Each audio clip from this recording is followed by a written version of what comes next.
Thank you, Mr. Presiding Officer. Hopefully we can move on after the manifestations of the gentlemen. Let me appreciate and thank the ruling of the Presiding Officer to refer the manifestations as well as the comments of our colleagues to the Senate acting as a legislative body. 8 days na lang po ay magko-convene na ang Senate at doon rin ho natin pag-uusapan itong mga mahalagang bagay na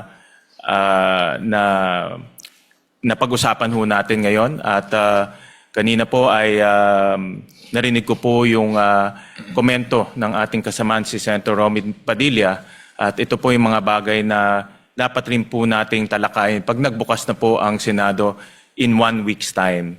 So with the indulgence of our colleagues, importante ho yung oras ng trial sa mga darating na panahon.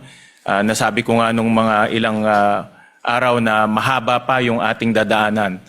Ito ay 7th day pa lang out of the 102 days na dadaanan ho natin. Kaya bawat oras, bawat segundo ay napakalaga. At nagpapasalamat po ako sa ating mga kasamahan dahil po sa kanilang masusing